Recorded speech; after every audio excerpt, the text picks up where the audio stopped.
Continuamos en la UNED y estamos en Historia de España. Preguntas de examen. ¿Qué monarca del siglo XVI tuvo que afrontar la rebelión de las Alpujarras? Y explicar brevemente los conflictos políticos más relevantes de la etapa de los Austrias mayores, siglo XVI en la península ibérica. El monarca que tuvo que afrontar la rebelión de las Alpujarras fue Felipe II. Los principales conflictos políticos a los que hubieron de hacer frente los Austrias mayores, Carlos I y Felipe II en la península ibérica, fueron las sublevaciones de las comunidades y las germanías al principio del reinado de Carlos I y la rebelión de los moriscos del reino de Granada en el reinado de Felipe II.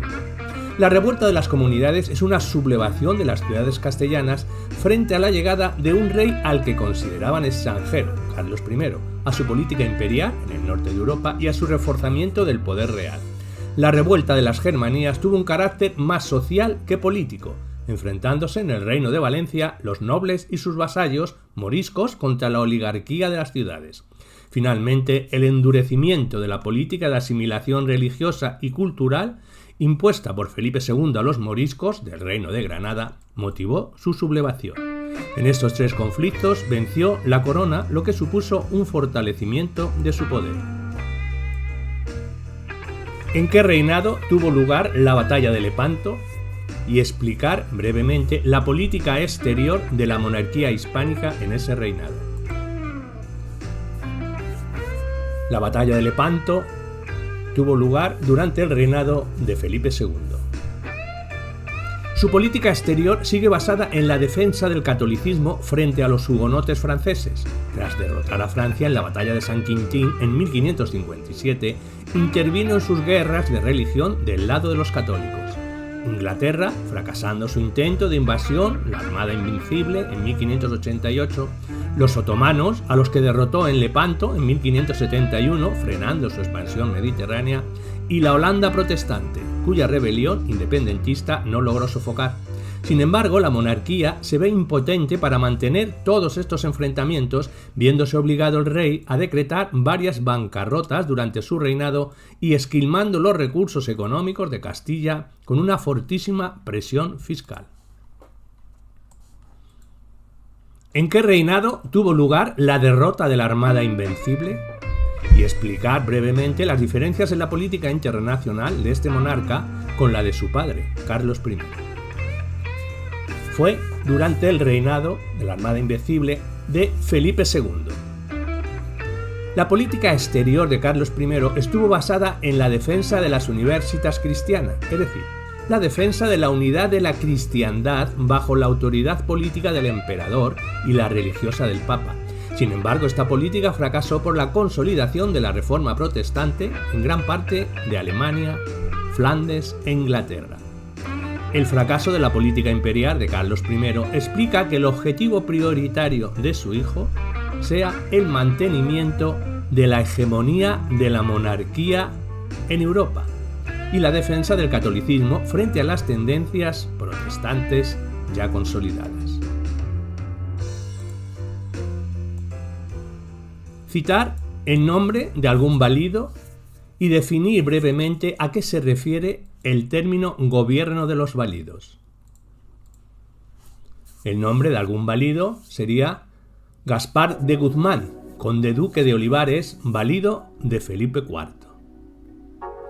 El gobierno de los válidos es un término que se aplica a los reinados de los llamados Austrias menores, Felipe III, Felipe IV y Carlos II, en el siglo XVII, refiriéndose al importante papel de estos ministros que suplantan de hecho al rey en las tareas de gobierno. Sin embargo, los válidos ejercieron sus funciones en función de sus intereses particulares, por lo que predominó el nepotismo y la corrupción. De hecho, se considera que sus actuaciones son una de las causas de la crisis de la monarquía hispánica en este siglo. Citar algunos de los válidos del reinado de Felipe IV y explicar en qué consiste la figura del válido y la importancia que tuvieron en el siglo XVII.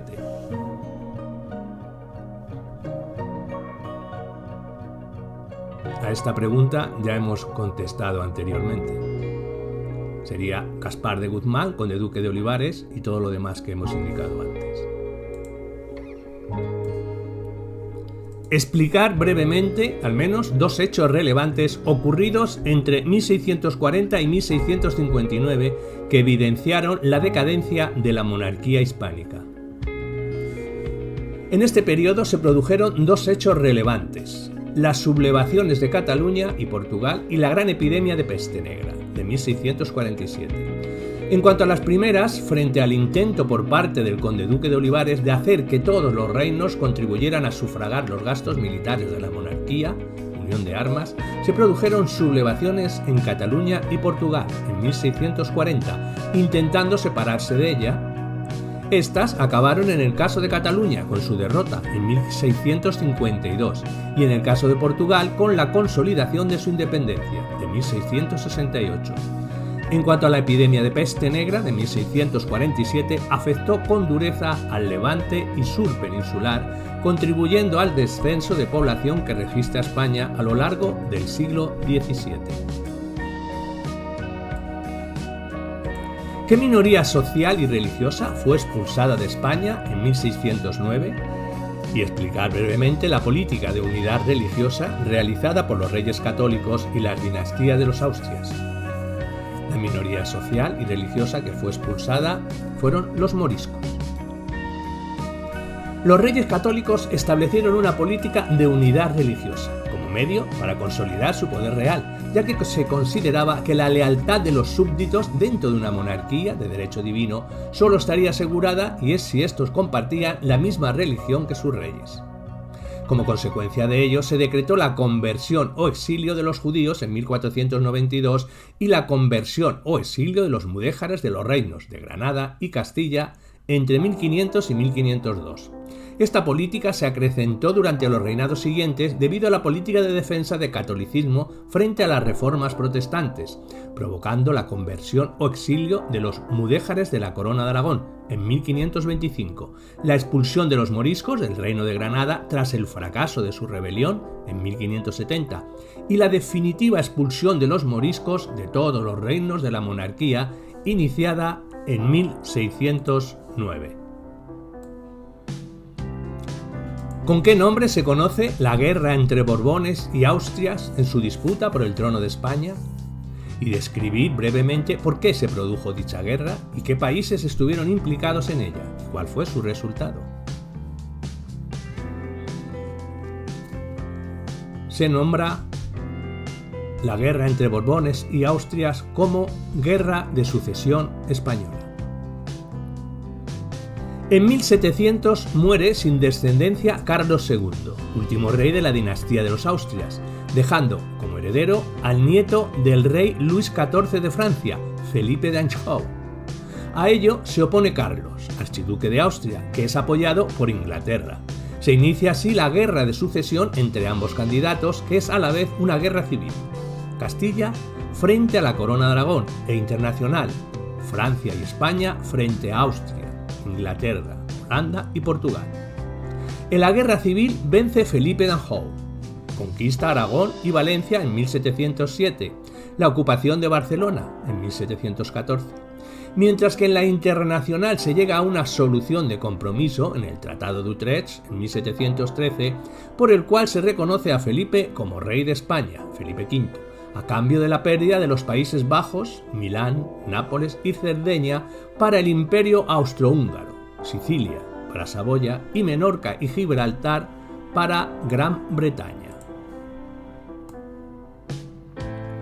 ¿Con qué monarca comienza a reinar en España la Casa de Borbón a comienzos del siglo XVIII? Y explicar las causas de la Guerra de Sucesión Española. El monarca que empieza a reinar en la Casa de Borbón es Felipe V. En 1700 muere sin descendencia Carlos II, último rey de la dinastía de los Austrias, dejando como heredero al nieto del rey Luis XIV de Francia, Felipe de Anjou. A ello se opone Carlos, archiduque de Austria, que es apoyado por Inglaterra, y se inicia así la guerra de sucesión entre ambos candidatos, que es a la vez una guerra civil. Castilla frente a la Corona de Aragón, e internacional Francia y España frente a Austria, Inglaterra, Holanda y Portugal. ¿Qué rey firmó los decretos de nueva planta? Y explicar brevemente en qué consistieron dichos decretos. El rey que firmó los decretos de nueva planta fue Felipe V. Los decretos de nueva planta, aprobados en 1707 para los reinos de Aragón y Valencia, y en 1716 para Cataluña y Mallorca, supusieron la supresión de los fueros de esos territorios, es decir, de sus leyes e instituciones propias, siendo sustituidas por las castellanas, y supusieron, por tanto, el fin de la monarquía confederal establecida por los reyes católicos y el nacimiento de un Estado unificado y centralista, tanto en lo político, administrativo, como en lo económico. ¿Con qué tratado se pone fin a la Guerra de Sucesión Española? Y explicar brevemente las consecuencias de dicho tratado. El tratado con el que se pone fin a la Guerra de la Sucesión Española es el Tratado de Utrecht de 1713. En el tratado se reconoció a Felipe d'Anjou como rey de España, Felipe V, asentándose definitivamente la nueva dinastía de los Borbones. A cambio, España deja de ser una primera potencia en el continente europeo al perder gran parte de sus posesiones. Los Países Bajos, Milán, Nápoles y Cerdeña los cede al Imperio Austriaco, Sicilia al Reino de Saboya y Menorca y Gibraltar a Gran Bretaña.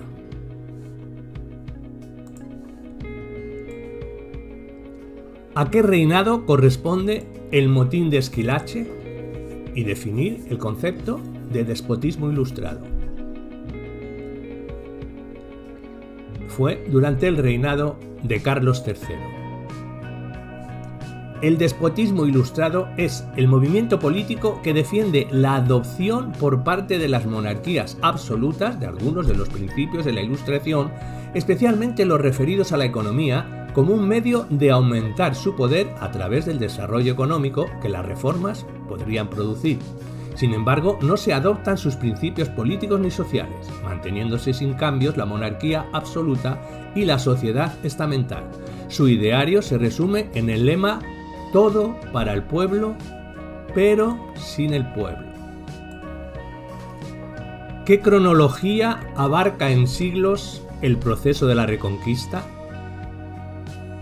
Tradicionalmente se da por iniciada con la batalla de Covadonga, en el siglo VIII, 722, pero realmente comienza en el siglo X, con la batalla de Simancas, y termina en el XV, con la toma de Granada en 1492.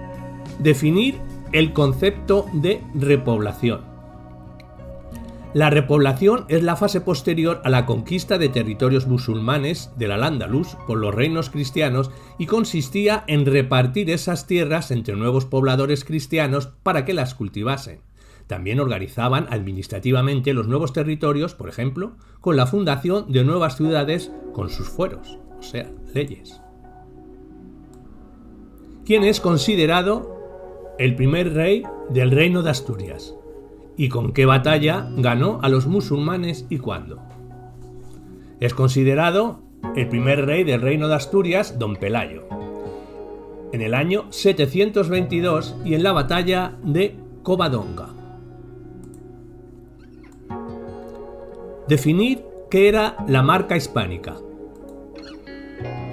La Marca Hispánica era un territorio fronterizo entre el Imperio Carolingio y el Emirato Al-Ándalus. Se encontraba en la franja de los Pirineos y fue conquistado en el siglo IX por el emperador franco Carlomagno para salvaguardar su frontera sur. Se organizó en diferentes condados dirigidos por condes vasallos de este rey. Hacia finales del siglo IX ya eran independientes, de hecho, del reino carolingio. Algunos condados llegaron a convertirse en reinos, como Navarra o Aragón.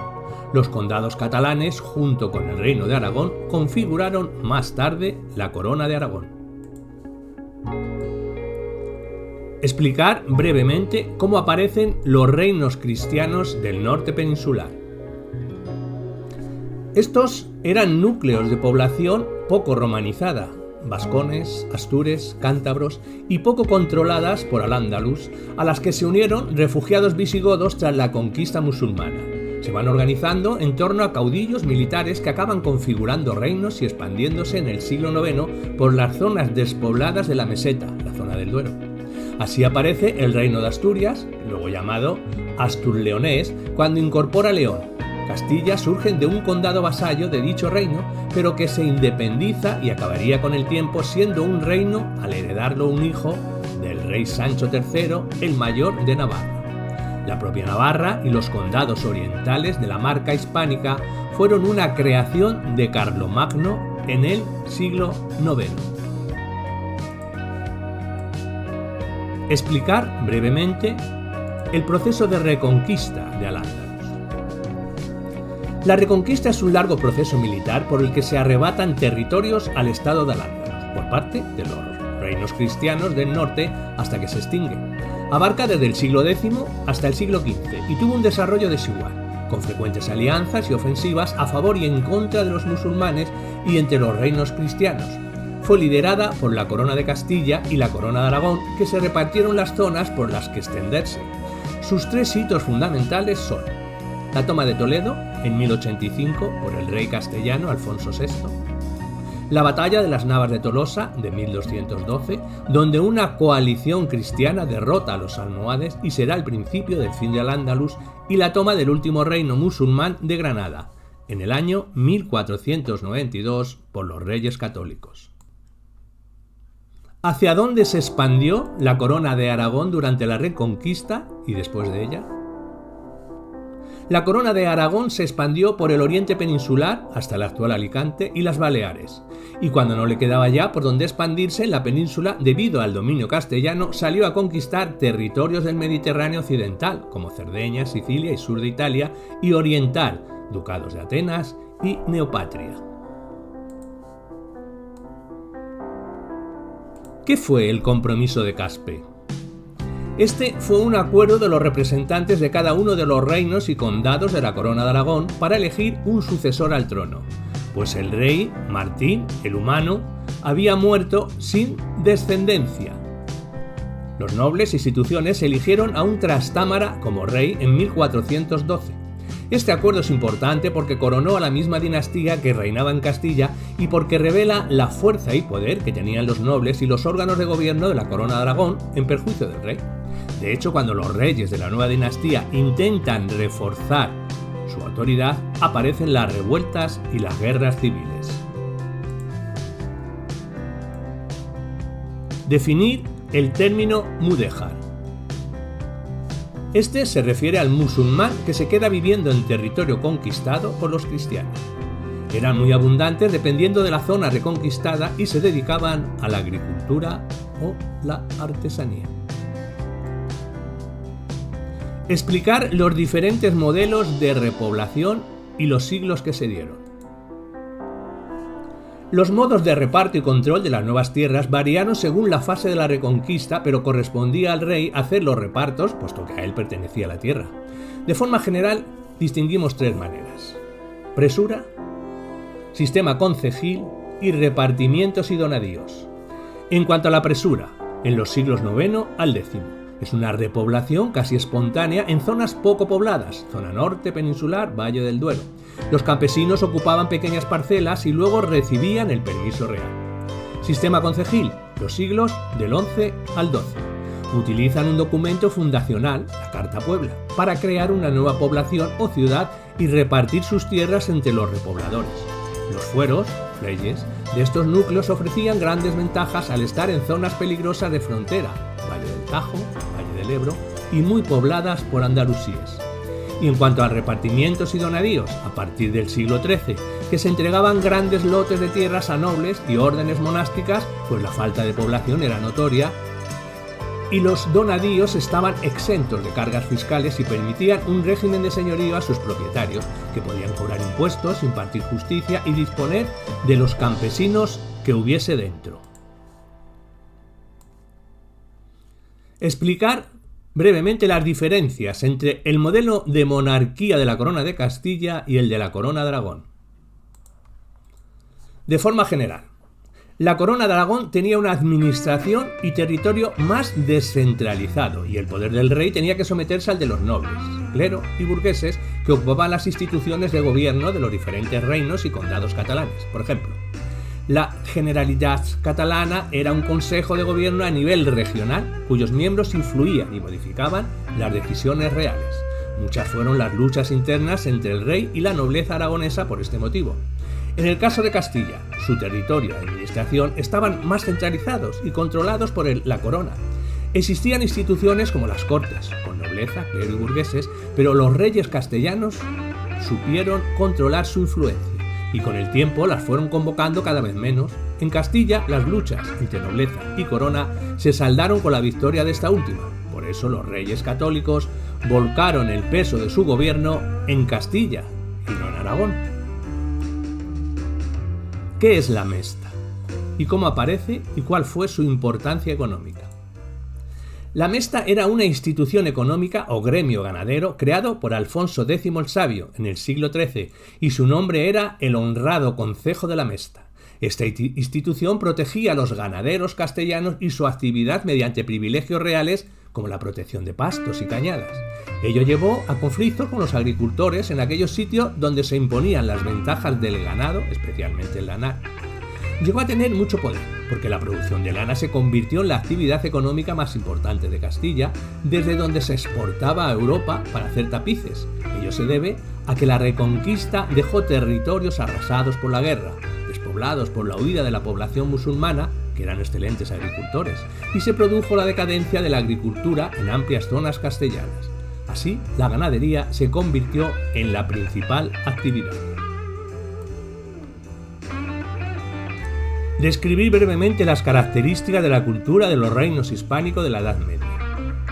Debido a la ruralización y analfabetismo de la población medieval en España, como en Europa, destacaban los monasterios como centros culturales. En ellos se copiaban textos religiosos y clásicos, y a partir del siglo XIII de las escuelas catedralicias comienzan a aparecer las primeras universidades españolas, Salamanca, Lérida.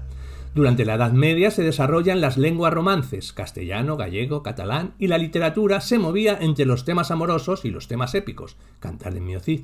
En la narrativa destaca el infante don Juan Manuel con su obra Conde Lucanor.